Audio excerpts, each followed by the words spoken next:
Halo semua, selamat pagi, siang, malam, dan dimanapun kalian berada. Perkenalkan nama saya Jonavi Umara, saya dari Universitas Wijaya, jurusan Pendidikan Sastra dan Bahasa Indonesia. Nah, di sini saya ingin menjelaskan atau menceritakan atau mendokumentasi suatu legenda. Nah, sebelum itu legenda itu bagian dari sastra lama. Nah, apa itu sastra lama?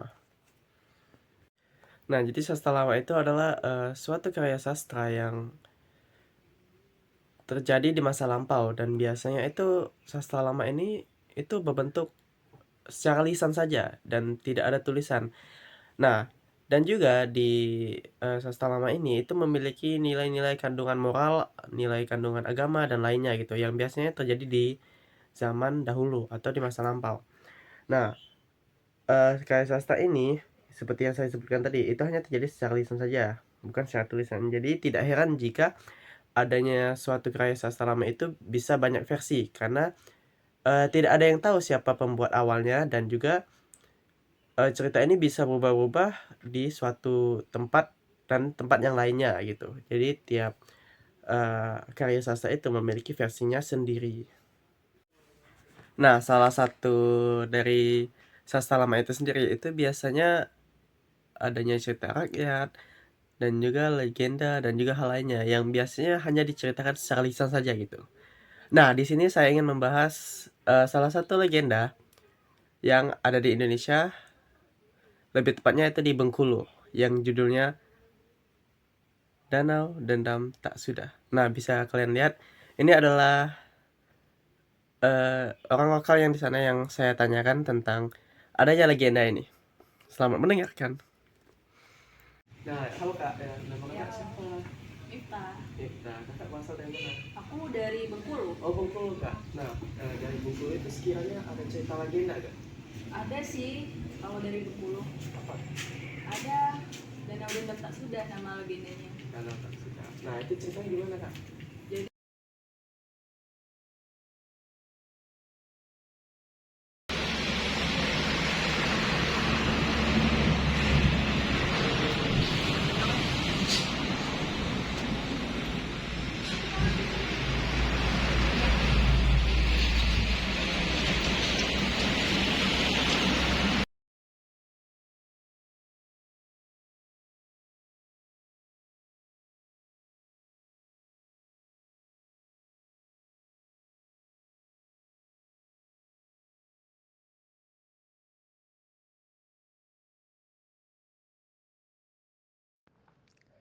legenda Danau Dendam Tak Sudah adalah salah satu cerita rakyat yang terkenal dari Bengkulu, yang menceritakan tentang asal-usul danau yang terletak di daerah tersebut.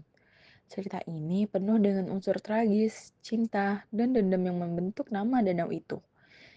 Menurut legenda, di zaman dahulu terdapat seorang gadis cantik bernama Raden Ayu. Ia tinggal di sebuah desa yang berada di sekitar danau tersebut. Raden Ayu sangat disukai oleh seorang pemuda bernama Bujang Sembilan yang sangat mencintainya. Namun, Raden Ayu sudah dijodohkan dengan seorang pangeran dari kerajaan seberang yang bernama Raja Dewa. Meski Raden Ayu tidak mencintai Raja Dewa, ia terpaksa menerima perjodohan itu karena tekanan dari keluarga. Bujang Sembilan yang sangat mencintai Raden Ayu tidak rela melihat gadis pujaannya dijodohkan dengan Raja Dewa. Ia pun mendekati Raden Ayu dan menyatakan perasaannya. Mereka saling mencintai dan berjanji untuk bersama. Tetapi keadaan tidak memungkinkan karena Raden Ayu sudah terikat janji dengan Raja Dewa. Raja sakit hati.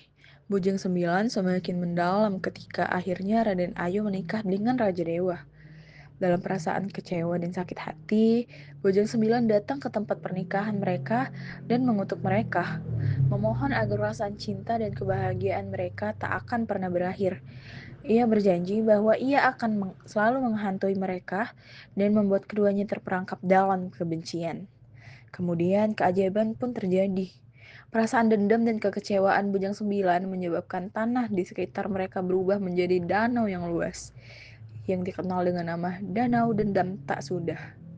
Legenda ini mengisahkan bahwa danau tersebut adalah simbol dari perasaan dendam yang tidak akan pernah reda.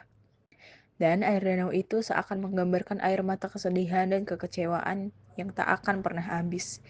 Hingga kini, Danau Dendam Tak Sudah menjadi salah satu tempat wisata yang terkenal di Bengkulu, yang tidak hanya indah, namun juga menyimpan kisah penuh emosi yang mendalam. Untuk wawancaranya, nah menurut kakak kan tadi udah ada ceritanya nih. Nah kalau menurut kakak sendiri kira-kira nilai apa sih yang terkandung di dalam cerita itu? Jadi di dalam cerita ini itu menurut saya ada nilai moral ya. Ceritanya ngajarin kita soal kesetiaan dan akibat buruk dari dendam. Kalau terlalu larut dalam dendam, yang ada malah nyakitin diri sendiri. Terus ada juga nilai sosial, dimana kita tuh nampilin konflik cinta yang gak direstui karena beda status. Jadi pelajaran juga kalau aturan sosial kadang bikin susah, tapi tetap perlu komunikasi yang baik. Habis itu ada juga nilai religius, ngingetin kalau semua kejadian itu udah kehendak Tuhan. Kita cuma bisa usaha, tapi hasil akhirnya Tuhan yang nentuin. Terus yang terakhir tuh menurut aku ada nilai budaya ya. Cerita ini ngenalin budaya dan kehidupan masyarakat Bengkulu pada zaman dahulu. Oke, terima kasih kak. Nah itu tadi adalah cerita legenda Danau Dendam Tak Sudah dari Bengkulu. Ya bisa kita dengarkan tadi ceritanya agak tragis yang dimana seseorang yang ingin menikah tapi adanya perbedaan kasta yang membuatnya tidak bisa menikah dan malah seseorang yang dicintainya itu menikah dengan orang lain karena adanya suatu peraturan dan dia sudah dijodohkan. Dan dengan itu juga dia menimbulkan kebencian yang sangat mendalam sampai membuat dendam dan ya mengutuk. Ini cerita yang tragis dan membuat suatu cagar alam ya malah. Nah di cerita ini juga ada beberapa nilai yang terkandung di dalamnya ya. Seperti nilai kesetiaan, nilai moral kesetiaan, kebencian yang ya secara satu gitu. Yang dimana dalam cerita ini kita bisa melihat adanya seseorang yang sangat setia. Bahkan saking setianya dia malah menimbulkan suatu kebencian yang sangat mendalam ketika eh, tidak sesuai dengan ekspektasinya. Nah, dan juga dalam hal itu sampai membuat dia mengutuk dan sampai membuat cagar alam yang awalnya tanah itu menjadi suatu danau. Nah, di satu sisi lain juga adanya nilai sosial yang sangat terlihat di sini ya, yang dimana masyarakat si bujang ini yang hanya masyarakat biasa dan tidak bisa melakukan apa-apa ketika eh, is- wanita yang dicintainya itu sudah dijodohkan dan sangat terlihat bahwa dia sudah sangat tidak berdaya dan dia hanya bisa menerima hal itu saja.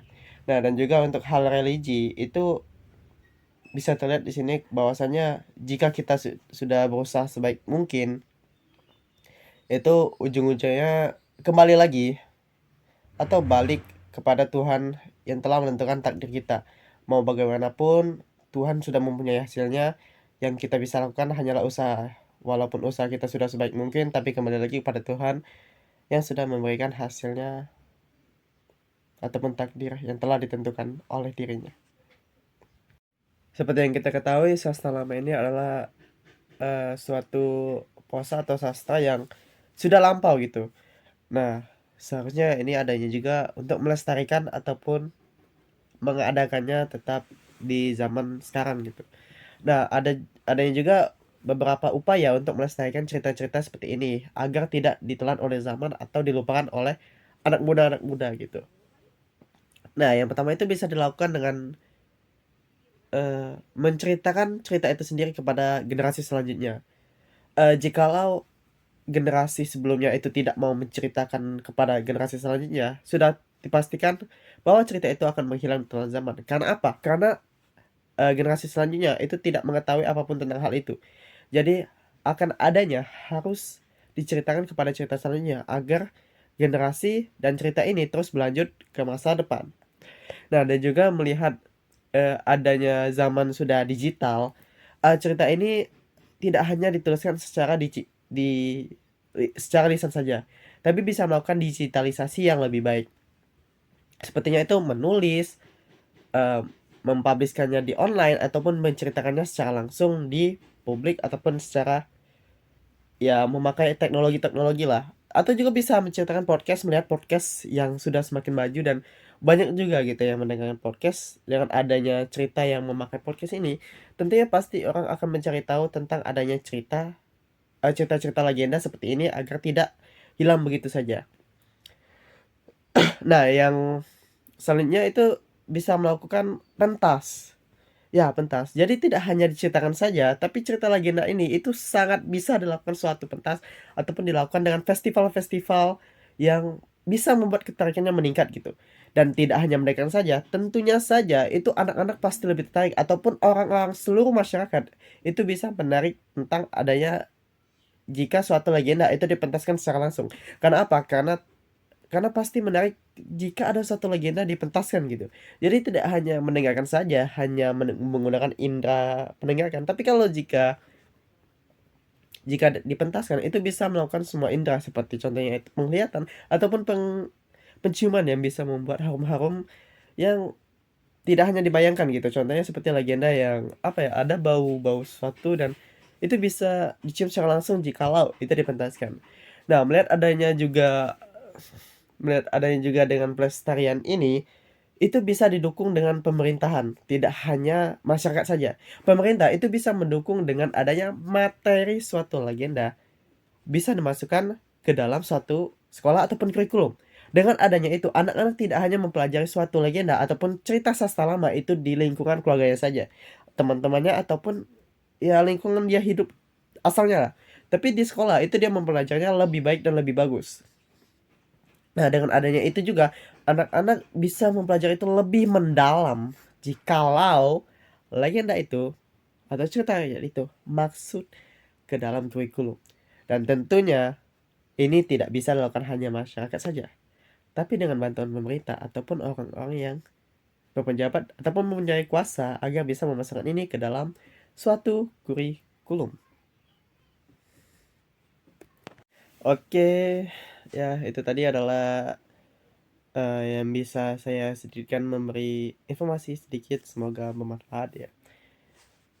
Ya, sastra lama itu adalah suatu karya sastra atau prosa yang terjadi di masa lampau ataupun hanya cerita suatu lisan saja.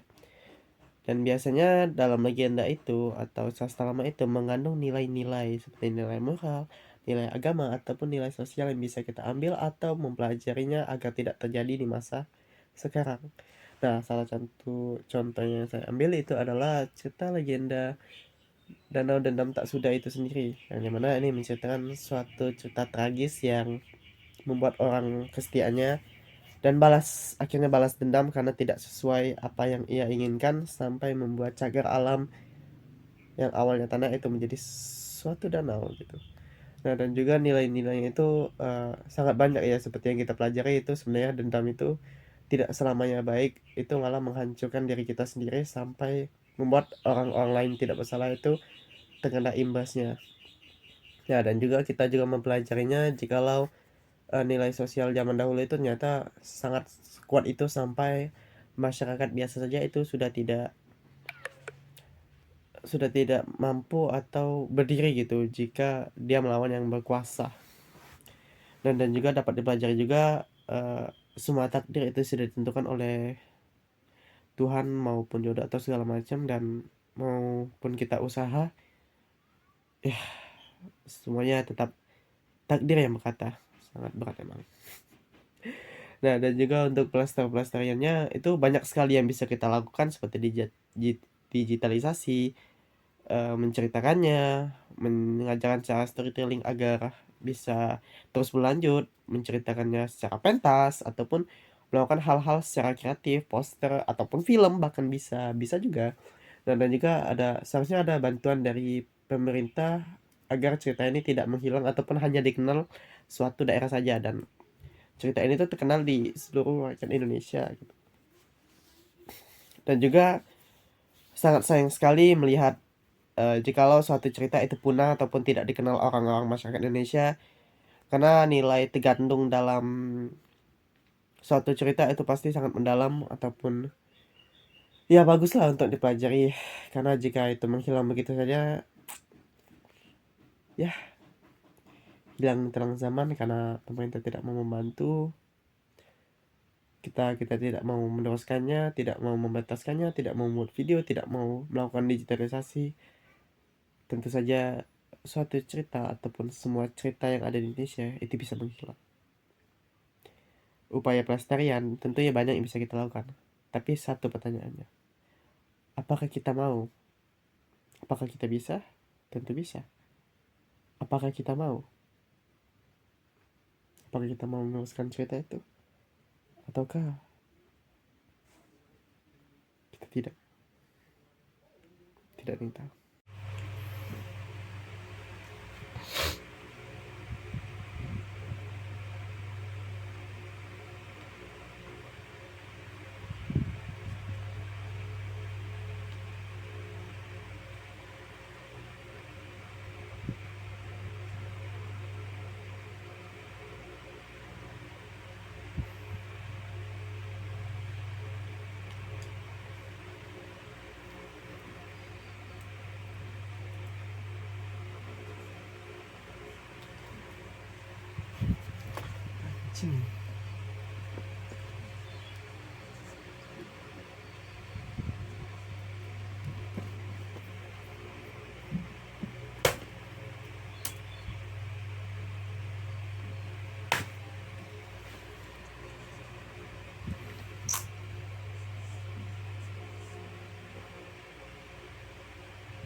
sini.